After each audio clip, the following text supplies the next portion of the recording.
This is Hidden Killers with Tony Brueski. Here now, Tony Brueski.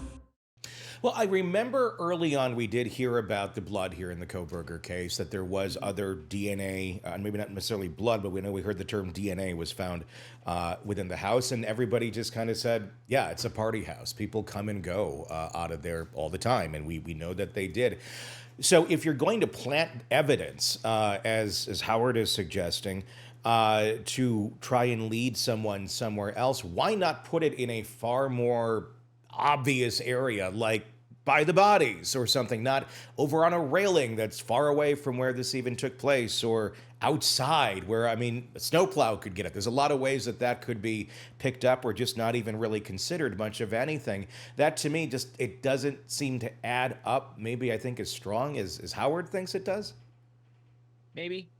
Yeah. I'm not so convinced that the blood on the banister in the house was forethought, because that's a hard one to pick up, or it takes a little more planning, I would think. But a glove outside, that kind of might fit a pattern, only because in the heat of chaos like he was in, and to be in such chaos that you leave a knife sheath behind of the murder weapon, and maybe as you're heading out the door you're like, oh yeah, I gotta leave the glove, boom, and then you run. So, and also you want to leave it, I would think that you'd leave it in a conspicuous place. But again, right next to the bodies would be a lot more conspicuous. But maybe he thought, if I left, again, pure conjecture. Yeah. But if there's so much blood, you don't want the blood of the victims overwhelming the blood that he wanted to be found in the glove. He's going to leave it in a place that is a little easier to have maintain its cleanliness and sterile environment for what he was intentionally wanted it to do in the first place. Mm-hmm. Again, a lot of way out conjecture. Sure.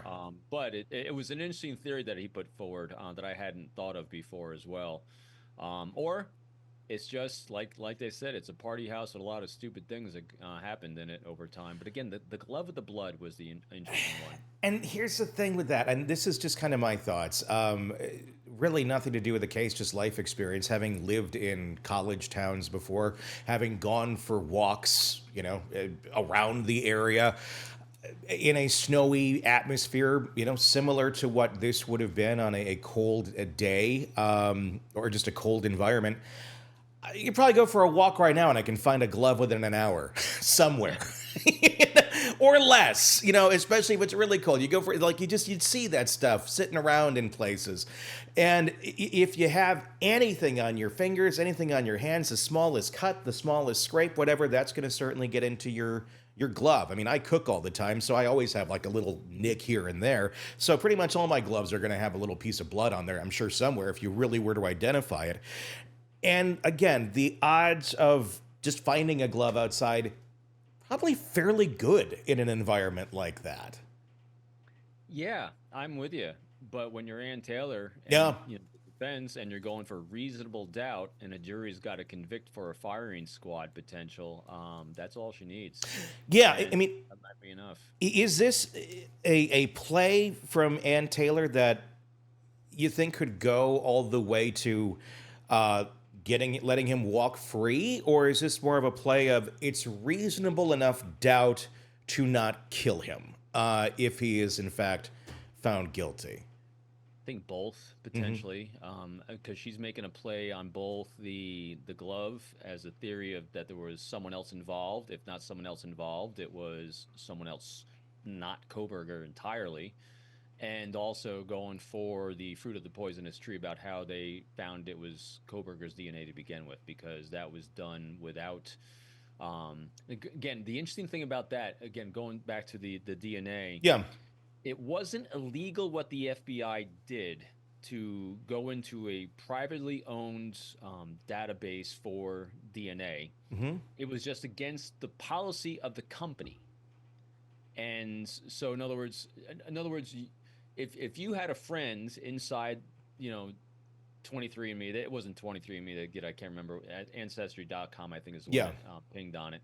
If you had a friend inside of Ancestry.com and you had DNA and you said, hey, buddy, can you just check this out for me? Mm-hmm.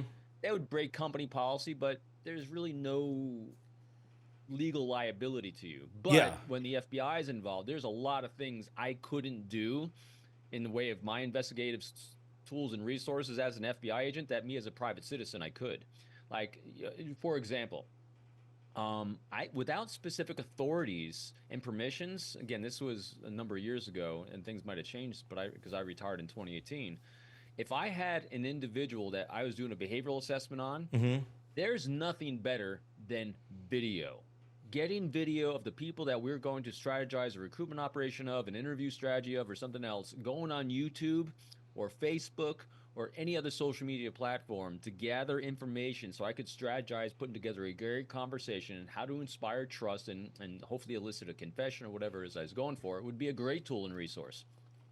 I was precluded from it unless I had specific permissions and or NSLs involved, national security levels involved, because it was it was considered a database that, even though it was public domain, there was a lot of legal things, policy things that I was precluded from doing that average Joe citizen couldn't. So, kind of going then back to the problem with the DNA, that the FBI was accessing a database it wasn't allowed to access in furtherance of this case. Again, it wasn't breaking a law. Is breaking a policy. From what I understand, again, I'm getting this through Howard Bloom's interpretation of everything. Does that affect anything, though, in court? I mean, if you're not breaking a law, yes, you're breaking a policy. That's something that would be handled, I would think, interdepartmentally, not necessarily in the court of law. If for some reason, again, this is the database with DNA, so they kind of had to have it to do the search. But if somebody else were to do this search on this, who's not in the FBI, and they came back to the FBI and said, "Hey, look what I found using this," and it's pretty interesting, pretty much leads you to someone. You couldn't take that information then from that person, or could you take it, but you can't do anything with it? Oh, Tony, you get into a really, really fascinating area here. So, I don't know the legal, I'm not a lawyer, so I don't know the actual legal things of this, but the judge is the one that's going to be deciding all this, and that's why Ann Taylor's making a push for this. But you brought up an interesting thought experiment here, because I dealt with this a lot. We could not, and I could not, for my confidential human sources I had, and that's what you're alluding to, is a confidential human source. Some people call them snitches, insiders, whatever they are. I could not overtly task them to do things that were illegal, because you need attorney general authority to do otherwise illegal activity, it's called, or I couldn't task them to do things that were unethical, immoral. There's a whole litany of things I could not task someone to do and ask someone to do on my behest, because I couldn't. It was against our operating guidelines. Sure. But if someone proactively, unsolicited, brought me information, well, I could use that. Okay. And then I had to be able then to articulate that I didn't task them. And so it gets in that gray area.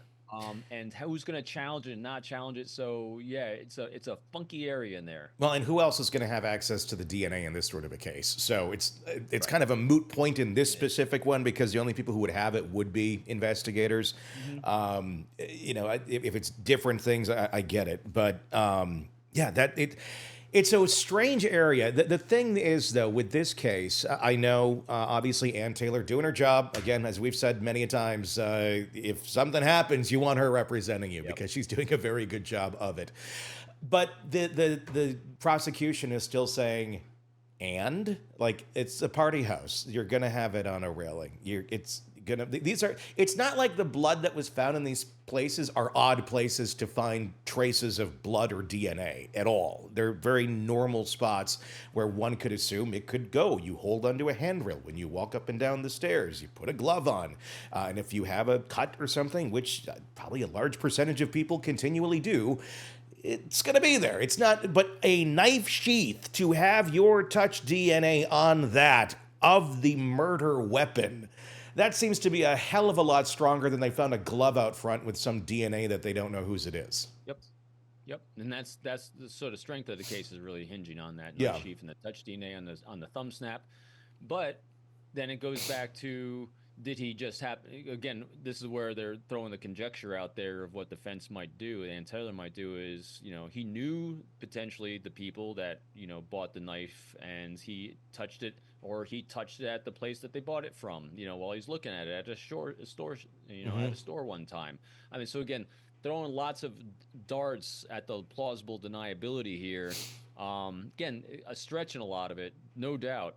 But if you keep poking holes and causing some reasonable doubt, Yeah. it's enough might save his life. Want more on this case and others? Then press subscribe now and don't miss a moment of true crime coverage from Tony Brueski and the Hidden Killers podcast.